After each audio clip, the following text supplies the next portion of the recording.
بسم اللہ الرحمن الرحیم۔ السلام علیکہ یا صاحب العصر والزمان۔ اے فرزند رسول صلی اللہ علیہ وسلم، میں آپ کو محزون کیوں دیکھ رہا ہوں؟ صفوان جمال کہتے ہیں کہ میں نے مکہ جاتے ہوئے مدینہ کے راستے میں حضرت امام جعفر صادق علیہ السلام سے سوال کیا، اے فرزند رسول، ہم کیوں آپ کو محزون و مغموم دیکھ رہے ہیں؟ امام علیہ السلام نے فرمایا، جو کچھ میں سن رہا ہوں اگر تم لوگ بھی سنتے تو ہرگز ایسا سوال نہ کرتے۔ میں نے عرض کیا، کیا آپ علیہ السلام کچھ سن رہے ہیں؟ امام علیہ السلام نے فرمایا، میں خداوند متعال کی بارگاہ میں فرشتوں کی دعا اور امیر المومنین علی علیہ السلام اور امام حسین علیہ السلام کے قاتلوں پر ان کی لعنت، ان کے پاس موجود ملائکہ اور جنوں کی گریہ وزاری، ان کا شدید متاثر ہونا اور ان کی آہ و بکا سن رہا ہوں، اس وجہ سے محزون و مغموم ہوں۔ بس ایسی صورت میں کسے کھانا پینا اچھا لگے گا؟ بحار الانوار جلد 45 صفحہ 226 حدیث 19۔ آپ اہل بیت علیہ السلام کی زندگی کس قدر تھوڑی ہے جبکہ لوگ آپ علیہ السلام کے محتاج ہیں۔ اوریس کہتے ہیں کہ میں نے حضرت امام جعفر صادق علیہ السلام کی خدمت میں عرض کیا، آپ علیہ السلام پر قربان جاؤں، آپ اہل بیت پیغمبر صلی اللہ علیہ وسلم کی زندگی کس قدر کم، موت نزدیک اور آپ علیہ السلام کے درمیان فاصلہ بہت تھوڑا ہے جبکہ لوگ آپ علیہ السلام کے محتاج ہیں۔ امام علیہ السلام نے فرمایا کہ ہم میں سے ہر ایک کے لیے ایک صحیفہ ہے، اس میں ہر وہ چیز موجود ہے جس کی اپنی مدت میں مقام عمل میں ضرورت ہے، پس جب اس میں معمور شدہ لکھے ہوئے مطالب کی مدت ختم ہو جائے تو وہ سمجھ لیتا ہے کہ اب اس کی اجل کا وقت آن پہنچا ہے، اور پیغمبر اکرم صلی اللہ علیہ وسلم اس کے پاس تشریف لاتے ہیں اور اسے اس کی وفات کی خبر دیتے ہیں اور ان درجات سے آگاہ کرتے ہیں جو اس کے خدا کے نزدیک ہیں۔ حضرت امام حسین علیہ السلام نے اپنا صحیفہ پڑھا اور اس میں ماضی اور مستقبل کے بارے میں موجود مطالب کی وضاحت فرمائی، اور ان میں سے کچھ چیزیں ابھی باقی تھیں کہ جو واقعہ نہیں ہوئی تھیں، پس وہ جنگ کرتے گئے۔ من جملہ ان امور میں سے جو ابھی تک باقی تھے، ایک یہ تھا کہ فرشتوں نے خدا کی بارگاہ میں التجا کی کہ وہ یعنی امام حسین علیہ السلام کی مدد کریں۔ خداوند نے انہیں اجازت دی۔ جب مذکورہ ملائکہ امام حسین علیہ السلام کی مدد کرنے کے لیے تیار ہوئے تو وہ قتل ہو چکے تھے اور مدت ختم ہو چکی تھی۔ ملائکہ نے حق تعالیٰ کی بارگاہ میں التجا کی، پروردگار، تو نے ہمیں ان کی مدد کرنے کے لیے نازل ہونے کی اجازت دی اور ہم نازل ہوئے، لیکن تو نے انہیں اپنے پاس بلا لیا اور ہم ان کی مدد نہیں کر سکے کہ تم ان کو دیکھنے کے لیے ان کی قبر اور ان کی بارگاہ کے پاس رہیں۔ جب وہ قیام کریں گے تو اس وقت ان کی مدد کرنا، اور ان کی مدد نہ کر سکنے کی وجہ سے ان پر گریہ کرتے ہیں۔ آپ ان کی مدد کرنے اور ان پر گریہ وزاری کرنے کے لیے مختص کیے گئے ہیں۔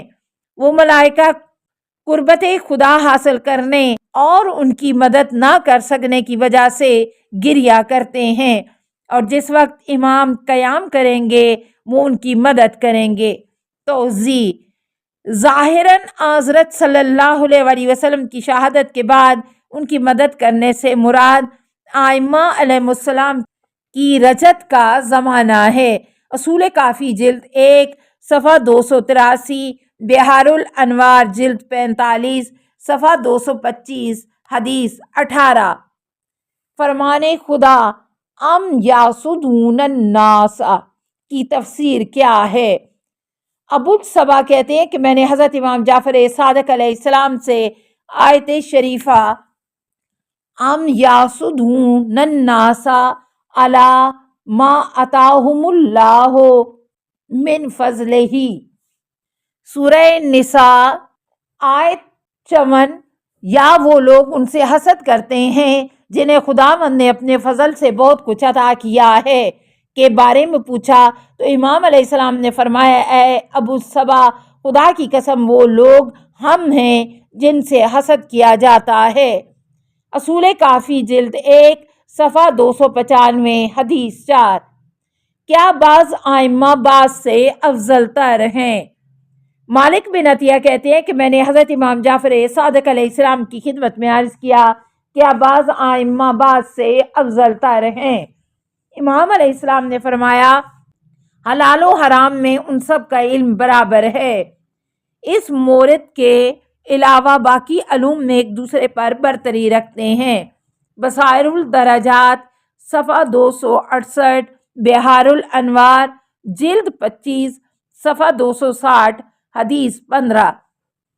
حضرت علی علیہ السلام اور امام جعفر صادق علیہ السلام کے لباس میں فرق کیوں؟ حماد بن عثمان کہتے ہیں کہ میں حضرت امام جعفر صادق علیہ السلام کی خدمت میں حاضر ہوا۔ ایک شخص نے امام علیہ السلام کی خدمت میں عرض کیا اصلحک اللہ، آپ علیہ السلام نے فرمایا حضرت علی علیہ السلام سخت قسم کا لباس زیب تن کرتے تھے جس کی قیمت 4 درہم وغیرہ ہوتی تھی، در حالانکہ میں آپ علیہ السلام کے تن پر نیا لباس دیکھ رہا ہوں۔ امام علیہ السلام نے فرمایا بے شک حضرت علی علیہ السلام نے وہ لباس اس زمانے میں زیب تن کیا جب وہ برا نہیں لگتا تھا، اور وہی لباس اگر اس زمانے میں پہنتے تو برا لگتا۔ پس ہر زمانے کا بہترین لباس وہی ہے جو اس وقت کے لوگ پہنتے ہیں، لیکن ہم اہل بیت علیہ السلام کے قائم جب قیام کریں گے تو وہ وہی حضرت علی علیہ السلام کا لباس زیب تن کریں گے اور حضرت علی علیہ السلام کا طرز زندگی اپنائیں گے، کیونکہ آپ علیہ السلام بھی حکومت کریں گے، اور امام زمان علیہ السلام کا اپنی حکومت میں وظیفہ یہ ہے کہ وہ فقیر لوگوں جیسی زندگی بسر کریں۔ اصول کافی جلد 2 صفحہ 274 حدیث 4۔ کون سی عید افضل تر ہے؟ فرات بن اخنف کہتے ہیں کہ میں نے حضرت امام جعفر صادق علیہ السلام کی خدمت میں عرض کیا آپ علیہ السلام پر قربان جاؤں، کیا مسلمانوں کے لیے کوئی ایسی عید ہے جو عید فطر، عید قربان، جمعہ اور عرفہ سے افضل تر ہو؟ امام علیہ السلام نے فرمایا ہاں، ایک ایسی عید ہے جو تمام عیدوں سے افضل تر اور خدا کے نزدیک شریف تر ہے، اور وہ ایسا دن ہے جس دن میں خداوند متعال نے دین کو مکمل کیا اور اپنے پیغمبر محمد صلی اللہ علیہ وسلم پر یہ آیت نازل فرمائی الیوم اکملت لکم دینکم واتممت علیکم نعمتی ورضیت لکم اسلام دینا۔ سورہ مائدہ آیت 3۔